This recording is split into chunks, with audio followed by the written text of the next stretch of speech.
Here's a grandfather clock radio from the early to mid 30s. And over here we see a very nice radio from about 1935. It's a Rogers Majestic, Canadian made. Above here in the glass cabinet we have a Bluebird, which is a Spartan radio that was designed by Walter Dorwin Teague. It's from 1935. He had a working relationship with Spartan and designed a number of famous radios, including the Sled. Here we have a bunch of radios, Coquitlam radios. Coquitlam was a type of phenolic resin that they could make bold colors out of, and it turned out some really beautiful designs. A lot of these designs were Addison, which was a Canadian company, Feda, and some others. Down here, with all the different dials, is a 1923 breadboard radio. These were assembled from bits that were mail ordered and tubes that were sent. This radio is an Atwater Kent, which was they were known for their high quality radios, and the owner just went out of business in 1933 because he didn't want to compromise on his quality. Down here is a classic cathedral radio from about 1932. Behind here are various radios from the 1920s. There's a very early one.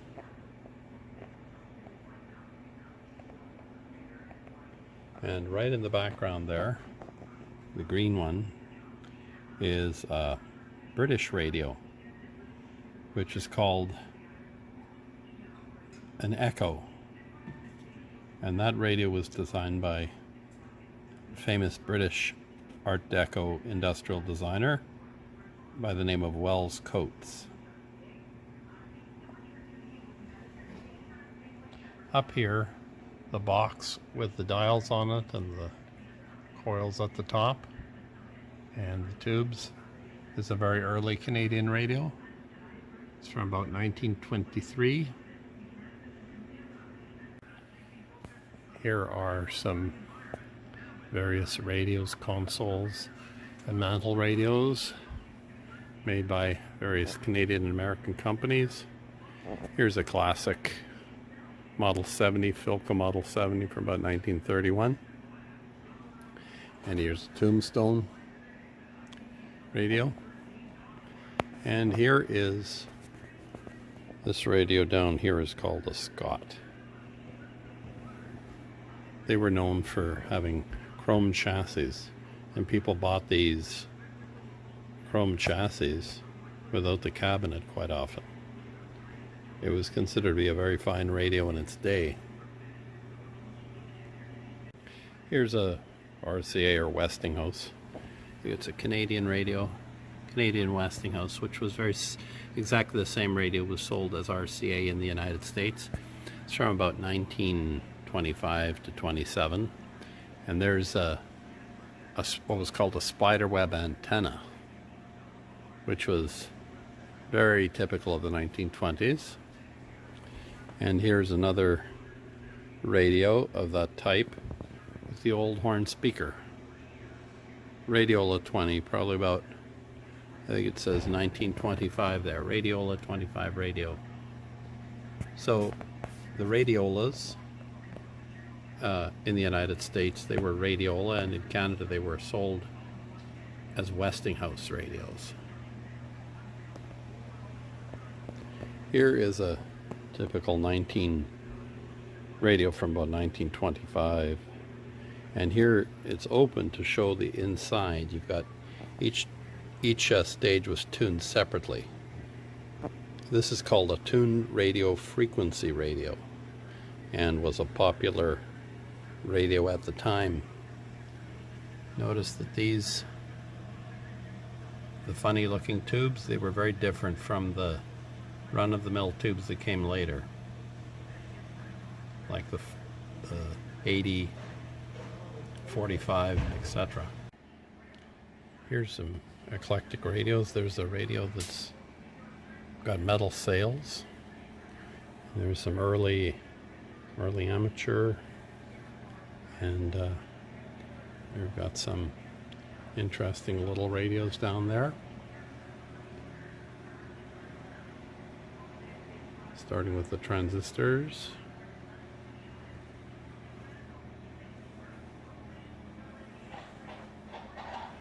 And up above that, you have some really interesting transistor. Windsor. You've got rocket radios from the 50s and 60s. A lot of boys cut their teeth on those. Some typical realistic. Those Radio Shack. And here we've got some nice. There's a Zenith Royal and a Crown, which were very nice Japanese radios, if I recall. And here you got some miniature stuff and even a little record player there. And right up there you can see a very pretty European radio, and you can see it in the back, the dark radio, one on top of the other. Those are called Waterfall, and they were a well-known Canadian radio from the late 40s. And down there you can see the rest of them. One thing I'll say about the Waterfall is that it became quite a well-known Canadian radio and came in 3 different colors. Still quite collectible today. Here I come across a whole lot of speakers and some early. There's something looks like it's from the 20s. There's some consoles from the 30s and interspersed with some radios from the 20s. Here's some more speakers from the 20s. There's a nice speaker. You could picture that in your grandma's house in the 1920s or 30s. Here, the one that I'm focusing on now is a Radiola 18, which was sold in the US or in Canada as a Westinghouse. These radios, because they were so boxy, were known as coffins.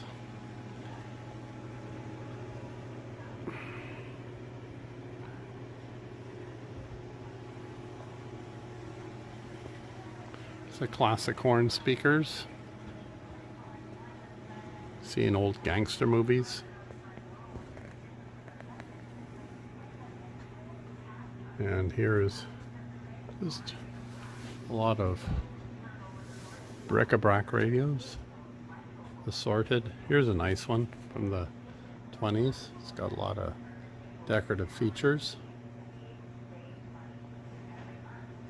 It's a Grebe American radio. Grebe Synchrophase.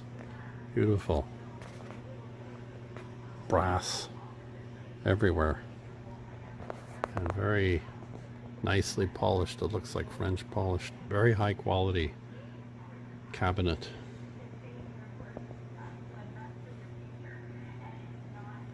Here we have many orange speakers and tombstones up at the top, tombstone radios, and very interesting collection of vacuum tubes in their original, and microphones, their original cardboard boxes.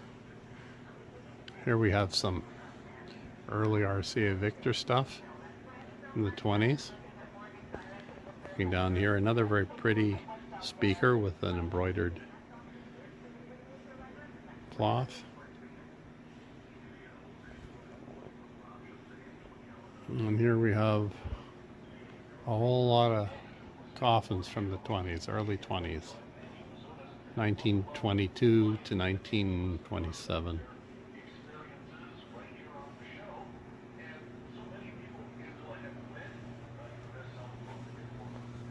Going through here, there's an early 20s receiver with a vacuum tube sticking out. Here we have a number of different refrigerator radios. There's a Westinghouse radio from the late 40s. They came in cream or white, green, and blue. The colored ones are quite sought after. Here we've got some neat brightly colored radios that you could picture in a 1950s diner. There's another classic Crosley that you've seen in a lot of 1950s movies, typically in the shelf behind the counter in a diner. There we are. Here's a beautiful green waterfall radio.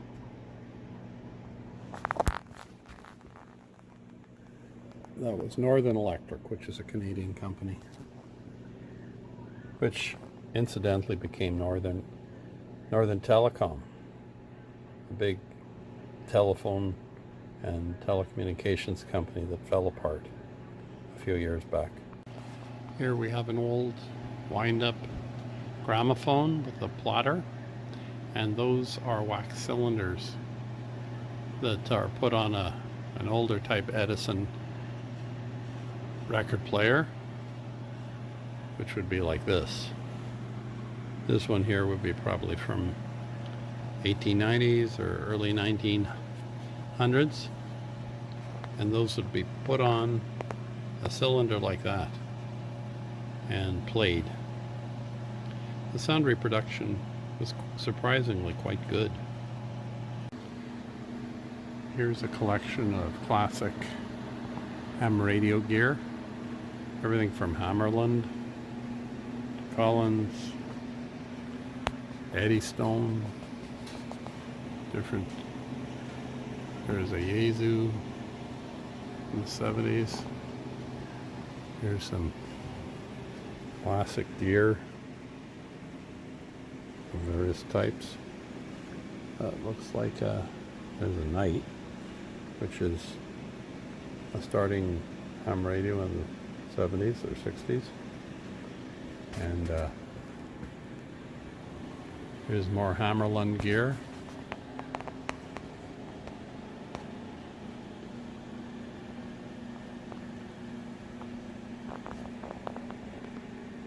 There's National, different National models. There's a Halleck Rafters.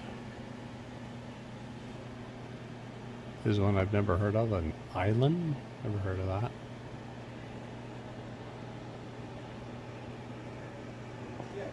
There's some British gear. More Hammarlund. And there we've got an old, looks like an old, what is that? I can't even read it. Here we got, that's kind of out of place. Hewlett-Packard signal generator. Anyway, here's Eddystone radios.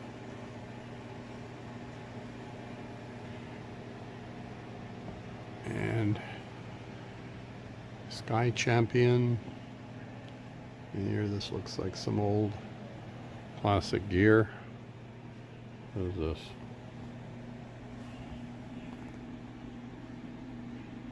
Communications or National Company. And here's more Halleck Rafters. Sky Buddy.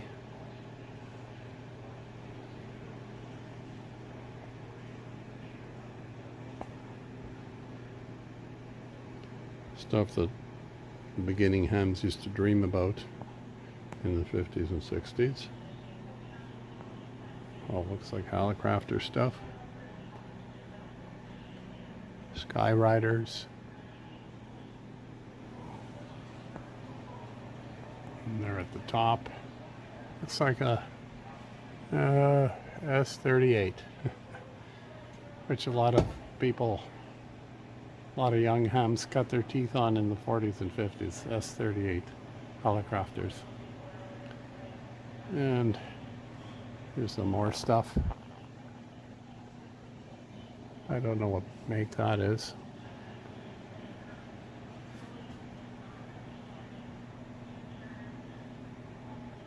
Oh, Marconi stuff.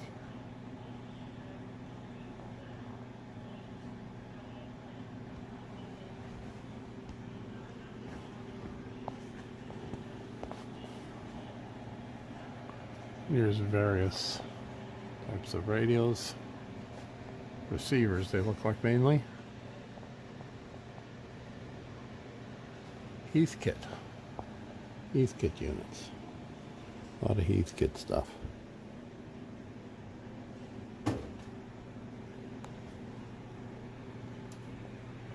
And we have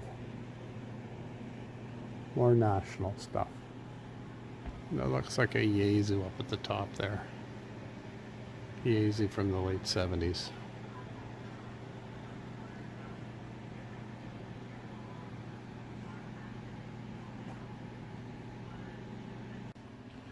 Here we have an early, probably around 1940-41. Looks like a Zenith Trans-Oceanic. Looks very similar to the first Zenith Trans-Oceanic, although this doesn't have shortwave on it. Just as medium wave. But it looks very much like the first Zenith Trans-Oceanics. Here's a very nice example of a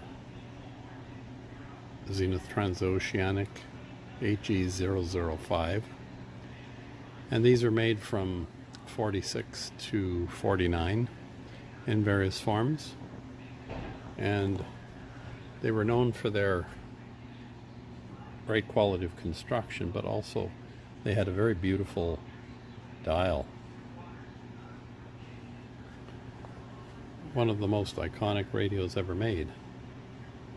This was the first, actually second, but first post-war Zenith Trans-Oceanic. This radio here was Hallicrafters competition.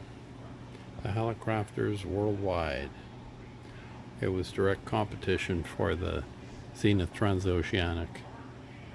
It was heavier and more rugged. I don't know if the performance was the same. Hallicrafters made good radios, so I'd imagine it was just as good. Here's a cheaper, looks like AM only version that was Zenith's alternative to the Trans-Oceanic. Portable, has the same wave maggot antenna. This radio is probably, I would say, late 40s, maybe early 50s. Hard to say.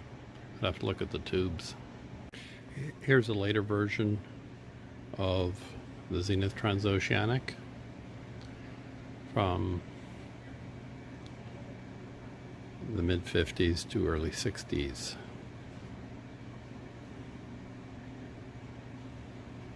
I believe this radio here was the last one before they came out with they dropped the tubes, and in 61 or 62 Zenith Trans-Oceanic went to solid state.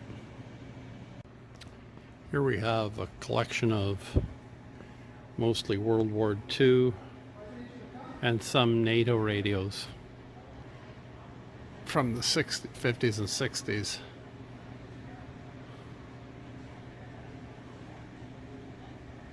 It looks like they got some various, looks like some ham radio gear in there too.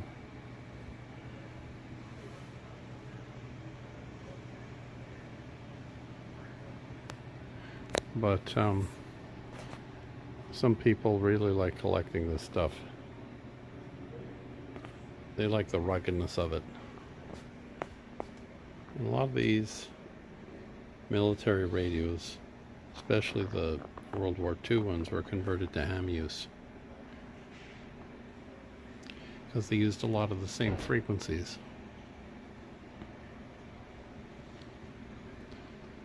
Right there is a NATO signal generator from the 60s. They were used by US, Canadian, European forces. Very, very, very, very tough.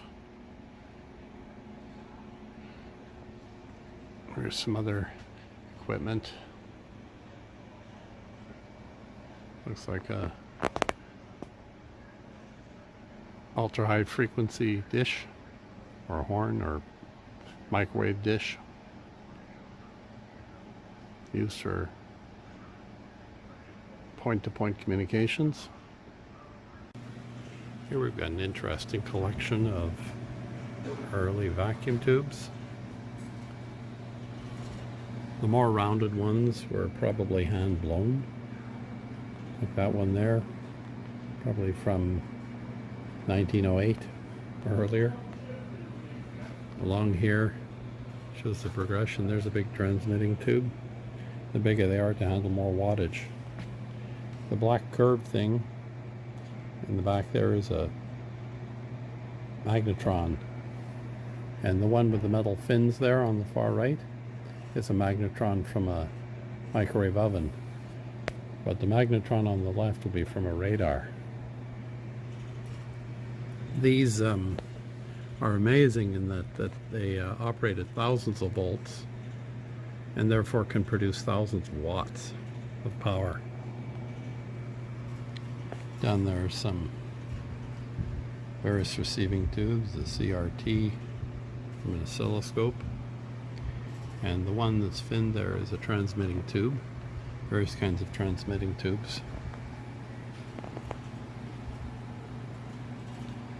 And the flatter ones are for higher frequency transmitting. And there you've got that big tube is a transmitting tube from the early days. And the one that's really rounded there is a very old transmitting tube, probably from the 20s. And the one in the background there looks like a rectifier tube.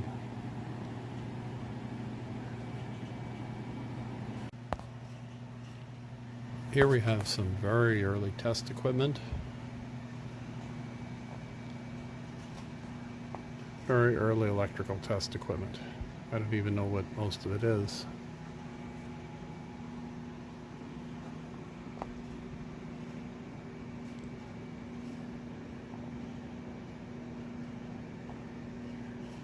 Oh, there's an oscillator from the 20s. And there's some interesting electrical instruments. Looks like they're about 100 years old or more.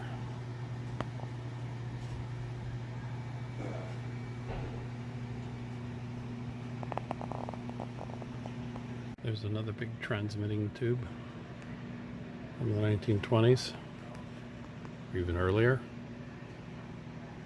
And some more electrical instruments. There's an interesting little meter, and looks like some kind of current testing set. There's some soldering irons. And there looks like an early tube tester. Here we have some really old stuff.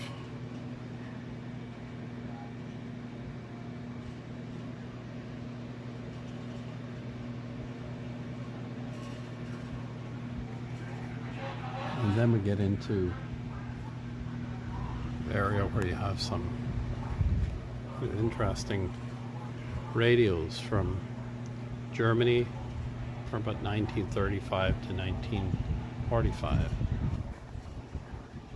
If you look closely, you can see, well, that's a British radio from Bush Radio. But This one over here is 1936. And here's another one from Germany. These were made so everyone can afford one, kind of like the Volkswagen. Here we got some more. There's a spider web, and it's called a spider web coil. Various forms of radio equipment. A field that looks like some kind of a early telephone, transmitting tube, and some kind of a loudspeaker. Here we have original equipment in what a coastal steamer in British Columbia, the type of equipment a coastal steamer in British Columbia would have used. A lot of this is original transmitting equipment. There's the batteries, and I think this equipment originally came from a place called Bamfield. Some of this equipment was the shore station, some of it was from a ship. It's all original equipment.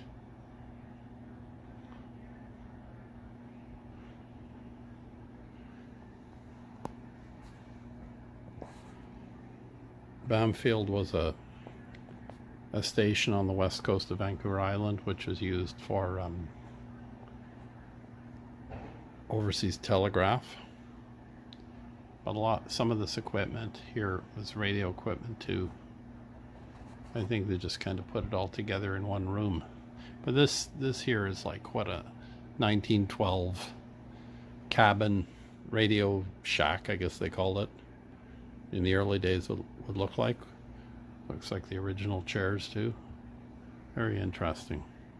There's the original coils, high voltage equipment. Sparc telegraph.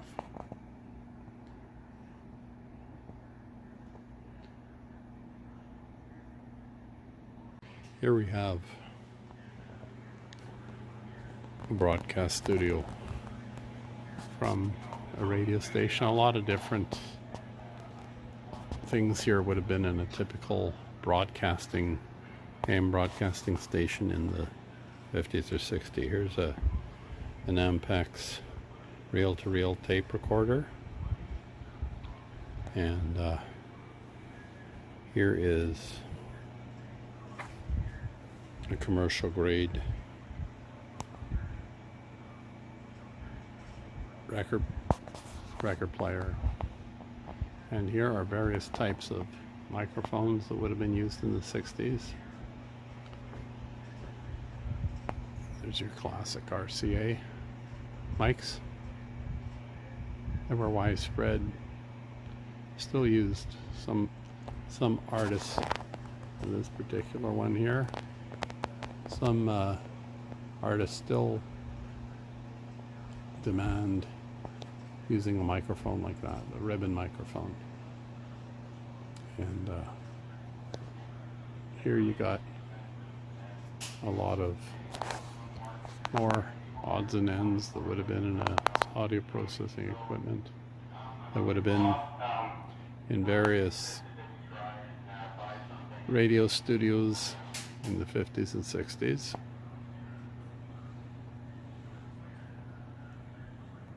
And there's your console where the announcer would have sat with the VU meter jumping up and down.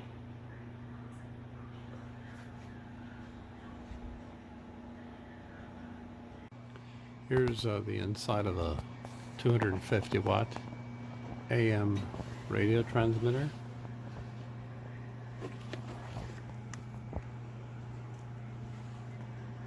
That's what it looks like from the back.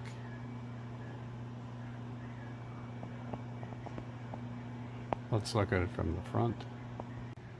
It's an RCA PTA 250M, 250 watts. Probably a standard, it's probably a standby transmitter from the 50s.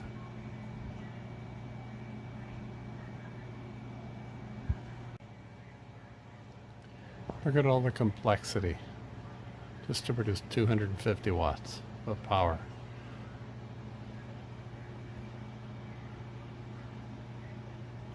Today you could do this with transistors and a box about 1/10 of this size.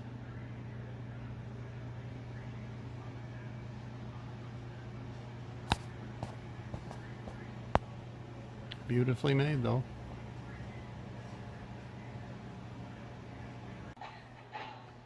Here we have a fine collection of TVs. There's a Previa, and you got various TVs from the 50s. One in the background there, I think it's from the late 40s, that Admiral. And here's some fine consoles from the 60s. That skinny TV is a really interesting one. I wonder what make it is.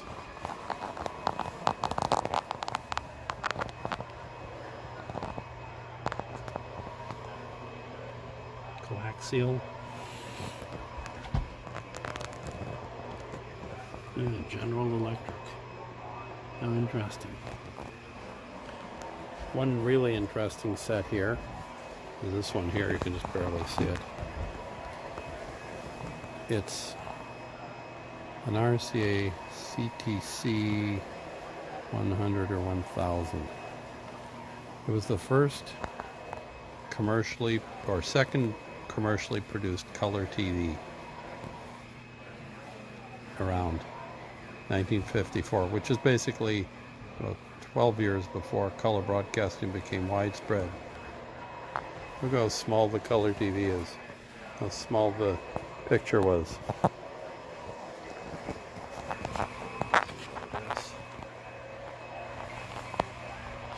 RCA picture.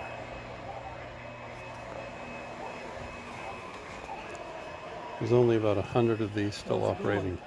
But one thing interesting about these is that collectors say that they have a weak picture tube which leaks air. Oh yeah. Here's some televisions from the 50s and 60s. And here we have a Motorola television from probably the early to mid 50s. And 1960s TV, early 60s probably. And right on the end there is a rather nice looking television, Canadian television, Rogers Majestic.